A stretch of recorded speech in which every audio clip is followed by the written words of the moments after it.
Gram सभा धर्मपुर बाजार व भैंसा से ग्राम प्रधान पद की महिला प्रत्याशी राजनंदनी जायसवाल सुपुत्री सुग्रीव प्रसाद जायसवाल का चुनाव चिन्ह है अनाज व साता हुआ किसान। जी हाँ दोस्तों, अनाज व साता हुआ किसान राजनंदनी जायसवाल का चुनाव चिन्ह है अनाज व साता हुआ किसान। भूलिएगा नहीं, अनाज व साता हुआ किसान आपका चुनाव चिन्ह है अनाज व साता हुआ किसान। आप सभी का चुनाव चिन्ह है अनाज व साता हुआ किसान।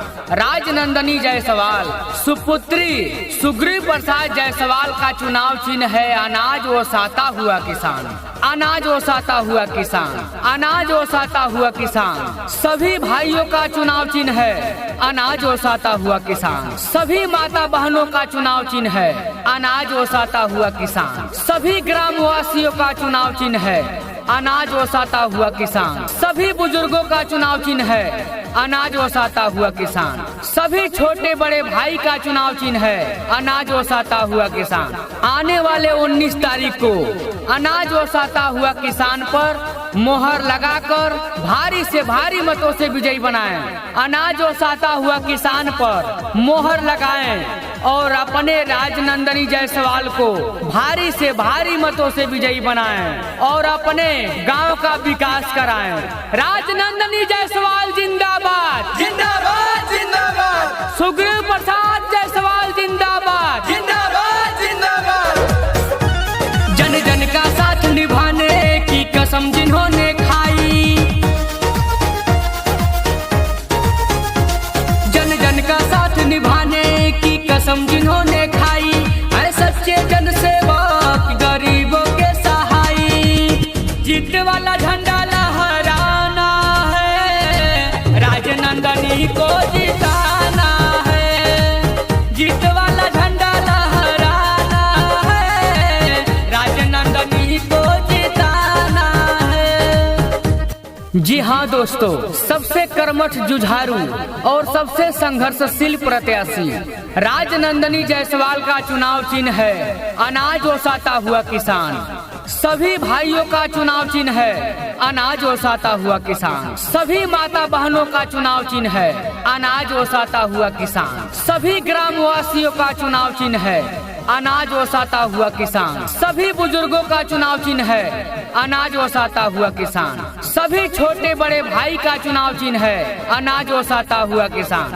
आने वाले 19 तारीख को अनाज व साता हुआ किसान पर मोहर लगाकर भारी से भारी मतों से विजयी बनाएं। अनाज व साता हुआ किसान पर मोहर लगाएं और अपने राजनंदनी जायसवाल को भारी से भारी मतों से विजयी बनाएं और अपने गांव का विकास कराएं।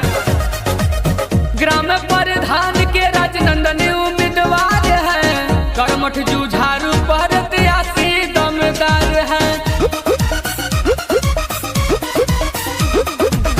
ये तो किसी से भेदभाव नहीं करती, इसीलिए सबके दिलों में राज करती।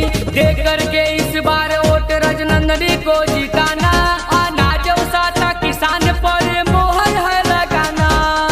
सबको यही बताना है, राजनंदनी को जिताना है।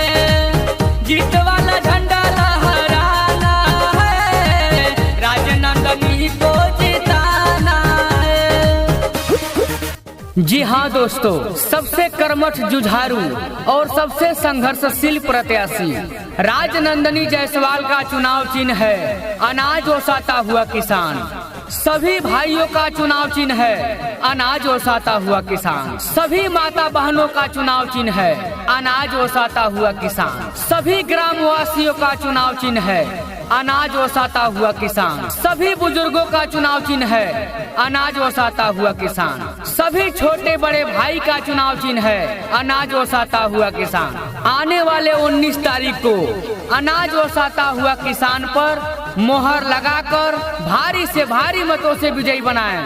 अनाज व साता हुआ किसान पर मोहर लगाएं और अपने राजनंदनी जायसवाल को भारी से भारी मतों से विजयी बनाएं और अपने गांव का विकास कराएं। राजनंदनी है विकास करने वाली, सुख दुख में सबके है साथ चलने वाली। इस बार इनको जिता दो ये भैया, इन्हीं को प्रधान बना दो ये भैया।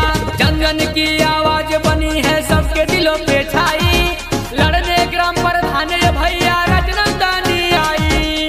जनता का पावर दिखाना है, राजनंदनी को